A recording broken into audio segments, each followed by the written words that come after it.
Hello.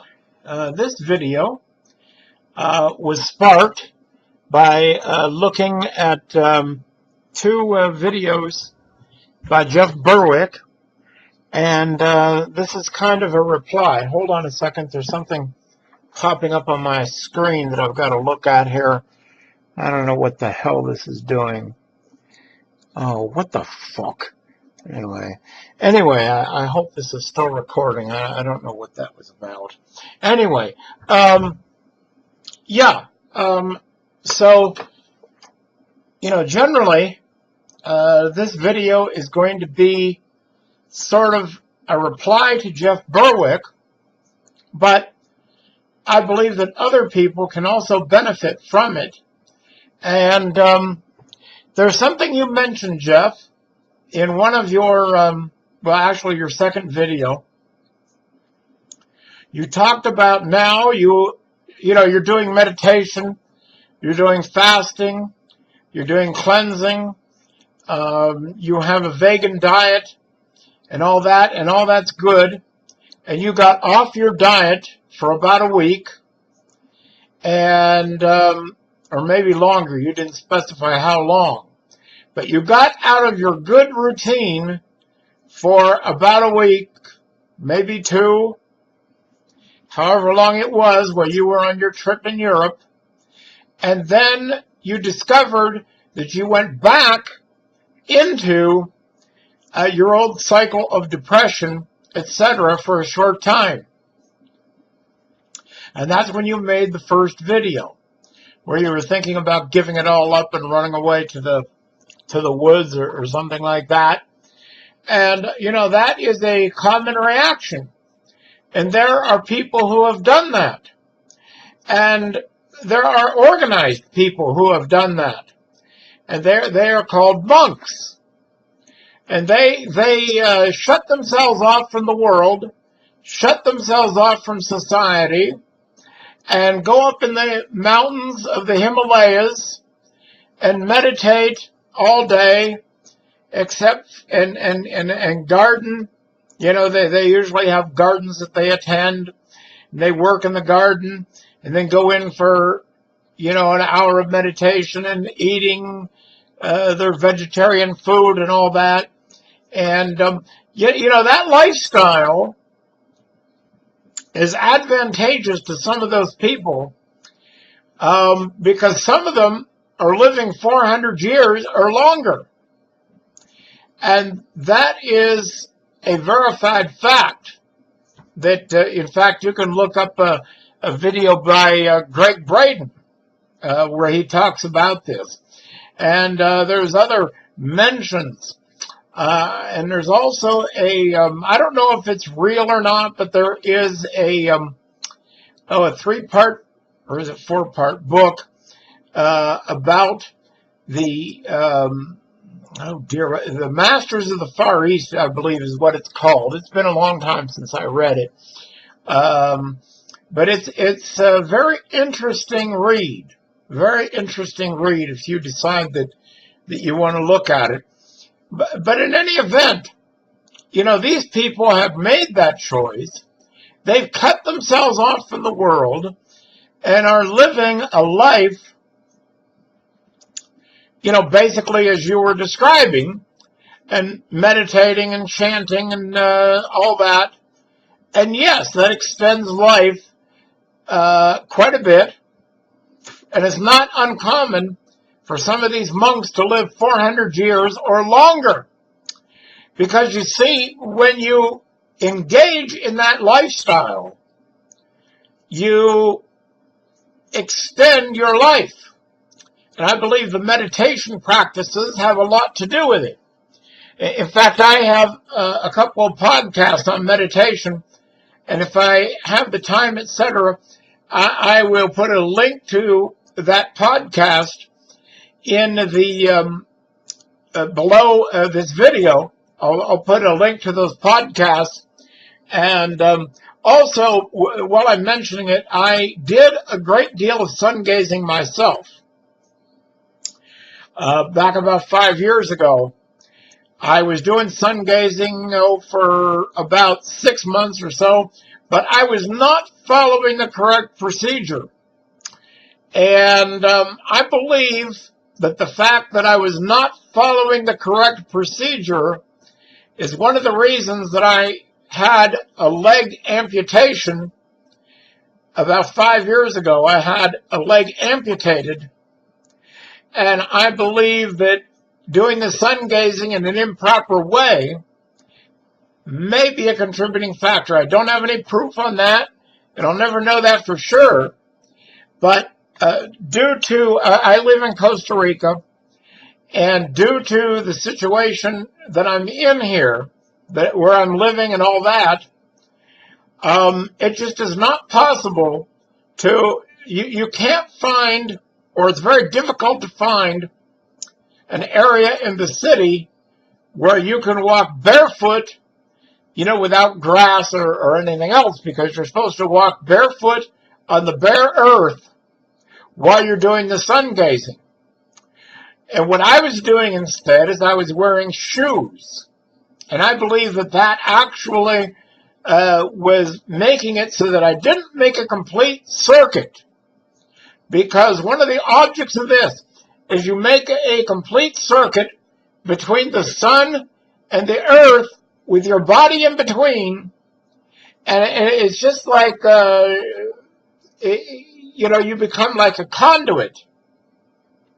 And so the energy flows in through your eyes and then flows out through your feet into the earth, making a complete circuit. You're also not supposed to do it on concrete or grass or anything like that, because that interferes with the energy transfer. So it's very specific, and at my blog, which is at successquest.name, there are some videos explaining that procedure. They're kind of lengthy, but I think you'll find it interesting, because the man who presents that is an Indian sun gazer.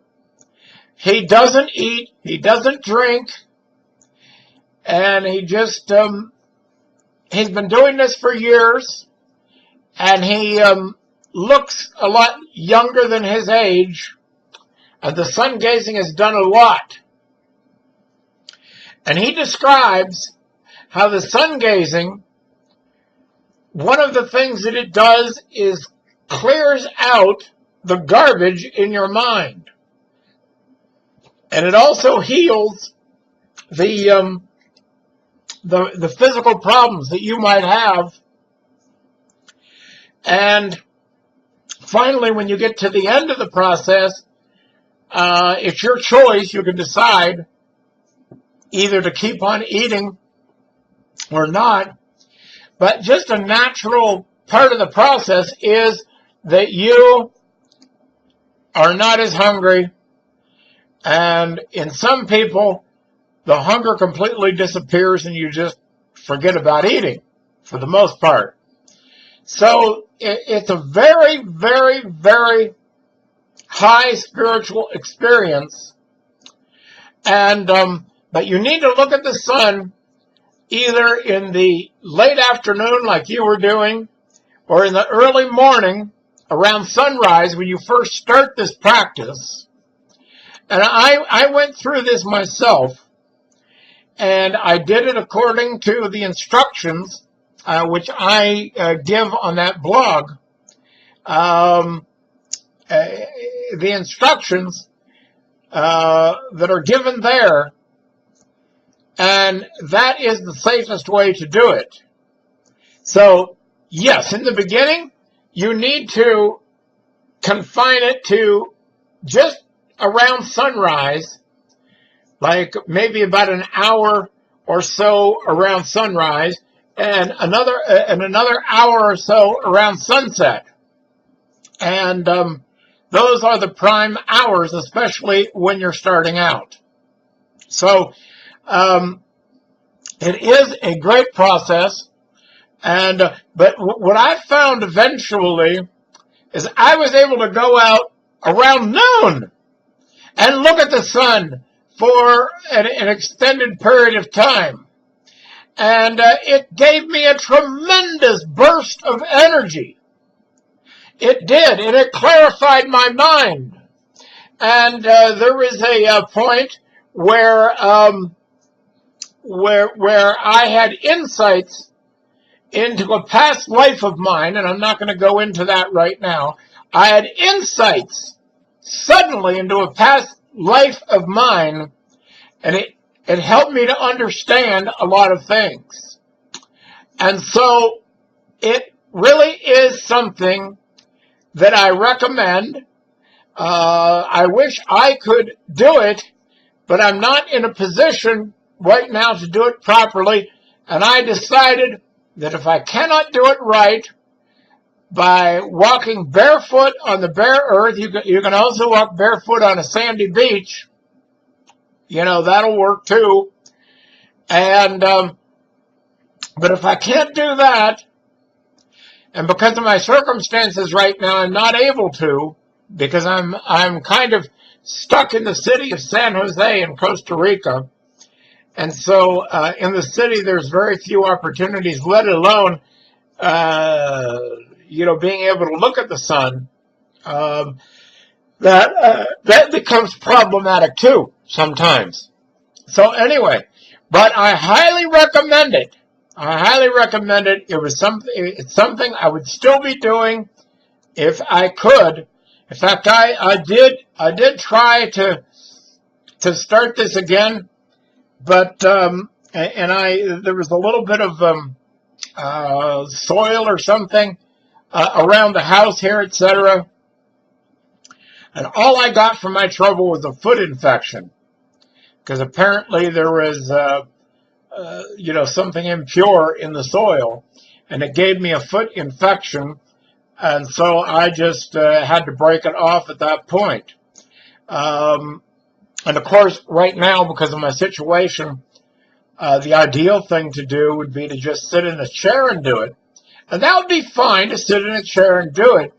But you need to put your feet barefoot on bare earth. Now, also below this video, I am going to be posting links to two podcasts that I did some time ago, and one of them describes this meditation technique, and then the second audio or podcast is the actual meditation, which is kind of lengthy, but you will see that this type of meditation is actually superior to most other forms, and it's only in the last few weeks, or the last couple of weeks, that I have begun to fully understand why. Is because I believe it uses some Qigong. And you should really look into Qigong practices, because that will also assist you, because that's energy work. You need to move your energy around. And it's actually doing me some good, the Qigong, because of my situation, my energy is, become kind of stagnant. But I'm starting again. This is the second time I've done it. I'm starting again to do some Qigong and learning a lot more about it. And it is an amazing practice. But what I'm trying to say is, this particular meditation technique, and I didn't understand it then, was that I believe it uses some of the principles of Qigong, because you actually visualize the prana going in through 3 of your chakra points, which are also the 3 chakra points that Qigong concentrates on. So this particular form of meditation has had rave reviews because I'm not the originator of it. It's actually taught by a couple other teachers, and they've had comments from people like, I've been meditating for 40 years, but I did not get the kind of results that I've had in the last few months since I started this kind of meditation. So you may want to give that a try and see if this form of meditation, because I have one podcast where I describe and discuss the meditation practice, and then the second podcast is an actual guided meditation with music, and it is what I would say to be superior to a lot of the other forms of meditation. Anyway, Jeff, that's just a quick video off the top of my head, and you're doing a lot of good work out there, Jeff. You really are, and I believe you're benefiting the human race a great deal. You're benefiting the human race a great deal, so keep up the good work. Now, you can go away for a small retreat or something like that, but I think you would discover that if you tried to go away and live like a hermit for an indefinite period of time, that would not satisfy you. Because, there's an old saying that says, no matter where you go, there you are. No matter where you go, there you are. But you see, the whole human race is insane, as Eckhart Tolle says. And if you're not familiar with Eckhart Tolle's work, it's very good. I would read one of his books. One of his books is called A New Earth. And there's actually I don't remember how many parts it is, but it's quite a few parts of an interview format show that he did with Oprah Winfrey over several, I think it was a couple of months actually, because they were going over each chapter of the book in one of the episodes of the interview show, and Eckhart Tolle says that the human race is just insane. And the human race is insane because we are centered in our ego self, our egoistic self, and our minds are filled with continuous chatter. Our minds are filled with continuous chatter. And when we take that chatter away and get into the infinite now, because all you have is now, there is no such thing as tomorrow. There is no such thing as yesterday. There is only now, and time is an illusion. Time is an illusion. That's one thing you need to understand. Time is an illusion. And this so-called reality is an illusion. And your egoistic mind likes to fill your mind with all this chatter all the time. So you've got to calm this chatter down and tune into your higher self, which is what these meditation practices help you to do. And then as you increase it, as you increase the meditation time and your spiritual practices, then you open up, you see, because we're actually all one. We're actually all one. And you see, our individual identities of separation, and that's what it is. Our individual identities of separation is also an illusion. Because at the basic level, we are all one. We are all one. But not only are we all one with every human being, we're all one with all the animals. We're all one with all the plants. We're all one with the planet. We're all one with the universe. Because you see, we live in a holographic universe. And I don't know if you know much about holograms, but the difference between a holographic photo and a regular photo, for example, if you have a regular photo of something and you cut the photo in half, well, then, the photo is in two halves, and you have to, tape them together to see the entire picture. But the difference between that and a holographic image is that no matter how much you would cut the holographic film, each piece would contain the entire thing. Each piece would contain the entire thing. And so that also works with us too. Now, you've heard the expression, as above, so below. You see? And that's exactly what it is. Because you have the entire universe inside yourself. Because the universe is holographic, because you're holographic, your body, it contains everything in the universe in a very small package. And so therefore, we are all one.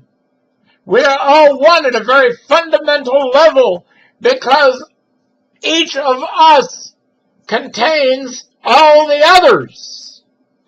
We contain all the other planets, all the other stars, all the other people, all the other animals, everything else is contained within ourselves.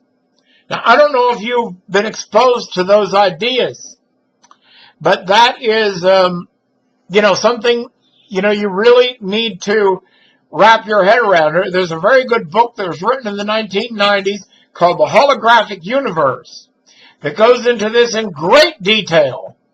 And that's a very, very good book. A very good book. Because it will explain some of these things to you that would otherwise be a mystery. So anyway, Jeff, and whoever else is listening, I really hope that this has been beneficial to you, and that this material that I presented in this video and in the links below benefits you and benefits other people, because that's the only reason to really do anything, is to share with others and to expand the love and the consciousness. Because if we don't do this, if we do not wake up as a human race, then we are headed towards extinction. We're headed towards extinction. But if we wake up to reality and understand how things really are, then not only will there be hope for the future, but that future will be much better than anything else we have ever had in the past. So anyway, Jeff, I hope you found this helpful, and you find some of the attached materials helpful. And, I have a lot of spiritual knowledge, a lot of spiritual experience, and I've been keeping it mostly to myself. But I'm going to be doing more, because even in my situation, where I don't even know if I'm going to be alive tomorrow, and I say that in all seriousness, I don't know if I'm going to be alive tomorrow. But the only reason to live is to help other people and to push the human race to a stage where it will wake up from this horrible nightmare that it is in and save itself from extinction. So anyway, this is M. John Allen saying goodbye, Jeff.